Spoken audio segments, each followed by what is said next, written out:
जय जोहार और नमस्कार संगवारी हो। स्वागत है आप सभी का छत्तीसगढ़िया न्यूज में एक बार फिर से। चलिए जानते हैं प्रदेश के 20 महत्वपूर्ण खबर जो आपके लिए जान लेना जरूरी होता है, जिसमें आज की पहली बड़ी खबर है। रायगढ़ जिले का कोरोना काल में 293 बच्चों का जीवन तबाह हुआ। कोविड की वजह से 271 पिताओं की जान चली गई। इनमें से 131 बच्चे ऐसे हैं जिनके घर में कोई कमाने वाला ही नहीं है और इनमें से 21 बच्चों की मां और पिता दोनों नहीं है। रायगढ़ जिले के पुसौर ब्लॉक के ओरदा में रहने वाली 5 साल की पल्लवी और 2.5 साल के उमेश की भी कुछ ऐसी ही कहानी है। उमेश के माता पिता का जीवन 2 घंटे में ही कोरोना ने उनसे छीन लिया। काल मृत्यु से इन बच्चों के माता पिता का जीवन छीनने के बाद ऐसे में बूढ़ी दादी इनका भरण पोषण कर रही है। शिक्षा विभाग महतारी दुलार योजना के तहत ऐसे अनाथ बच्चों को उनका पोषण पालन और शिक्षा देने की कवायद में जुड़े हुई है और शासन से आर्थिक मदद की गुहार लगा रही है।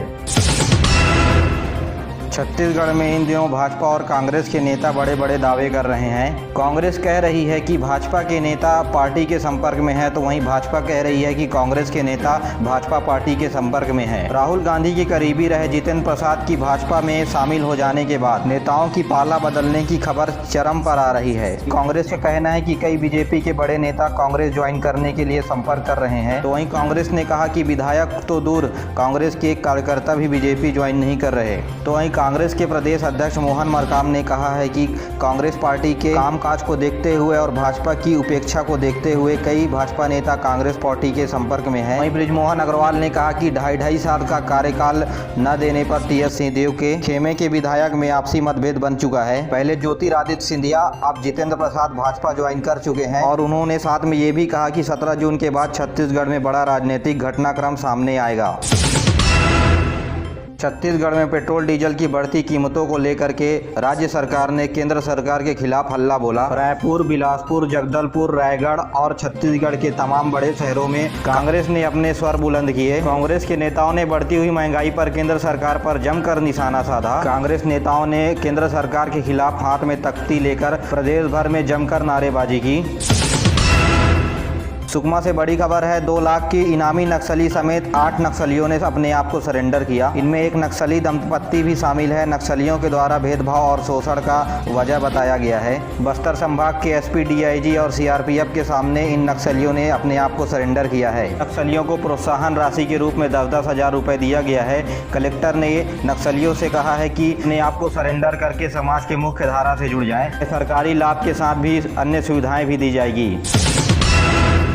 लगातार प्रदेश में 3 दिन बारिश होने के बाद डोंगरगढ़ में मां बमलेश्वरी मंदिर से अद्भुत नज़ारा देखने को मिला। बमलेश्वरी मंदिर से 1500 फीट की ऊंचाई से लिए गए तस्वीर पर बादल ही बादल नजर आ रहे हैं। नज़ारा किसी हिल स्टेशन से कम नहीं था, मानो शिमला और मनाली जैसी जगह खुद चलकर छत्तीसगढ़ आ गई हो। और वीडियो में पूरा डोंगरगढ़ बादलों से ढका हुआ नजर आ रहा है। अब देख रहे हैं ये मनमोहक तस्वीर 1500 फीट की ऊंचाई से ली गई है। वहीं इस बात पर मौसम विभाग का कहना है कि अभी 15 दिनों तक ऐसे ही बादल बिखरे हुए डोंगरगढ़ के ऊपर नजर आएंगे। यह नजारा मानसून के चलते अधिक बादल होने के कारण दिख रहा है। साथ ही मां बमलेश्वरी मंदिर से जुड़ी हुई एक खबर और सामने आई है। सामान्य दिनों के दौरान मंदिरों के दान पेटियों में करोड़ों रुपए दान किए जाते हैं, तो वहीं लॉकडाउन की वजह से 4 से 5 लाख रुपए ही दान पेटी में मिले हैं। वहीं दुकानदारों के सामने रोजी रोटी के संकट का भी समस्या आ गया है। सूरजपुर के जंगलों में हाथी का शव बरामद किया गया है। 10 से 12 दिन पुरानी शव मानी जा रही है। सड़ी गड़ी हालात पर शव को बरामद किया गया है। प्रतापपुर रेंज के दरबोरा इंड में हाथी का शव मिला है। वन विभाग की टीम जांच में जुड़ी हुई है और पता कर रही है कि हाथी की मौत कैसे हुई है। धमतरी में पिकअप पलटने से हादसे में 18 मजदूर की मौत हो गई है। ये मजदूर मनरेगा में काम करने के बाद अपने घर वापस लौट रहे थे। बोरेज खुर्द और सूरम नाला के बीच ये हादसा हुआ है। साथ ही छत्तीसगढ़ के राजनांदगांव में भी मजदूरों से भरा हुआ वाहन पलट गया है, जिसमें 3 महिला की मौत भी हो गई और 15 से अधिक लोग घायल हो गए हैं। ये मजदूर फैक्ट्री से काम करके घर वापस लौट रहे थे और डोंगरगांव का ये हादसा बताया जा रहा है। रायपुर के भारतीय स्टेट बैंक के जोनल ऑफिस में आग लगने का मामला सामने आया है। आग ने तीसरी मंजिल को भी अपनी चपेट में लिया है। इस बीच बैंक के किचन में रखे 8 सिलेंडरों को भी बाहर निकाला गया है। इसके बाद मधुमक्खियों ने भी हमला कर दिया। आग बुझाने के लिए 10 दमकल की गाड़ी लगे हुए हैं, जिसके बाद आग पर काबू पा लिया गया है। वहीं बैंकों में भारी करोड़ों रुपए के नुकसान का आंकड़ा बताया जा रहा है, तो वहीं बैंक में पैसों की भी क्षति हुई है।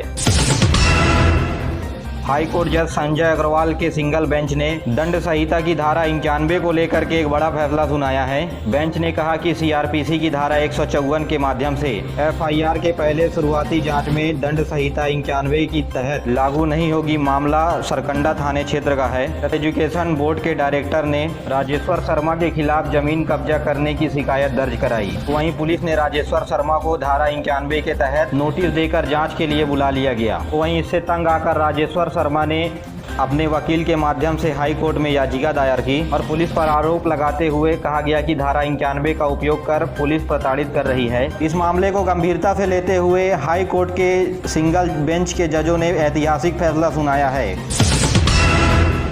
लंबी इंतजार के बाद छत्तीसगढ़ में बीते दिनों कोवैक्सीन की पहली खेप पहुंची है, जिसमें टीएस सिंहदेव ने बताया कि 18 साल से अधिक उम्र वाले जिन्होंने 1 से 4 मई के बीच पहली डोज कोविशील्ड की लगवाई है, उन्हें अब कोवैक्सीन की दूसरी डोज लगाई जा रही है और इसकी शुरुआत रायपुर के 4 वैक्सीनेशन सेंटरों से कर दी जाएगी, जहां प्रत्येक वैक्सीनेशन सेंटर के लिए 220 डोज उपलब्ध कराए गए हैं। यानी 18 साल से अधिक उम्र वालों के लिए वैक्सीन की दूसरी डोज लगने की प्रक्रिया शुरू हो गई है। जिन्होंने वैक्सीन की पहली डोज 1 से 4 मई के बीच लगवाए है, वो जाकर वैक्सीन लगवा सकते हैं। बस्तर के सिलगेर तम्मेर के बीच सुरक्षा बलों ने एक बार फिर से सड़क को बहाली कर दी है। ग्रामीणों ने तम्मेर सिलगेर मार्ग को 2 किलोमीटर तक बाधित कर दिया है। रोड को खोदकर पेड़ और लकड़ी डाल दिया गया है। अब 28 दिनों के बाद आंदोलन खत्म हो गया है, जिसके बाद प्रशासन ने लकड़ियों को सड़क से हटाया। फिर सुरक्षा जवानों ने रास्ते को बहाल कर दिया है। अब लोग आ जा सकेंगे आसानी से। छत्तीसगढ़ में प्रदेश सरकार ने एक बड़ा फैसला लिया है। दुकानों के टाइम टेबल में बदलाव हुआ। जी हां, प्रदेश में सभी जगह दुकानें अब शाम 6 बजे के बजाय रात 8 बजे तक खुले रहेगी। इस सरकारी कार्यालय में भी कर्मचारियों की उपस्थिति 100% होगी। इसके लिए सभी जिले के कलेक्टर अपने अपने जिले पर आदेश जारी करेंगे। अंबिकापुर में नेशनल हाईवे के निर्माण की देरी पर कलेक्टर भड़के हैं और ठेकेदारों पर एफआईआर दर्ज कराने की मांग भी की है। नेशनल हाईवे से संबंधित अधिकारियों के खिलाफ एफआईआर दर्ज कराने के निर्देश दिए हैं। कुछ दिन पहले यात्री बस दुर्घटनाग्रस्त हुई थी, जिसका जिम्मेदार नेशनल हाईवे के अधिकारियों को बताया गया था। बता दें कि अंबिकापुर के लखनपुर के पास बेहद खराब हालत में है सड़क, इससे लोगों के आवागमन में सामना करना पड़ रहा है। भिलाई के श्री कुमार नायर ने छत्तीसगढ़ का नाम रोशन किया है। भिलाई में पड़े बड़े भारतीय नौसेना में देश के वाइस एडमिरल के पद पर पदोन्नति किया गया है। ये भारतीय नौसेना में प्रोजेक्ट के डायरेक्टर जनरल थे। भूपेश बघेल ने श्री कुमार नायर को बधाई दी है। ये हमने ट्वीट कर लिखा है कि देश की इस गौरव ने हमारे छत्तीसगढ़ का मान बढ़ाया है और बधाई देते हुए उज्जवल भविष्य की कामना भी की है। छत्तीसगढ़ में चेंबर ऑफ कॉमर्स का चुनाव खत्म हुए लगभग 3 महीने हो चुके हैं। अब तक चेंबर की नई कार्यकारिणी का गठन नहीं हो सका है। चेंबर के अध्यक्ष अमर भागवानी का कहना है कि कोरोना के चलते अभी चेंबर का गठन नहीं हो सका है, ताकि 10 दिनों के अंदर चेंबर के गठन करने की बात कहते हुए परवानी नजर आए।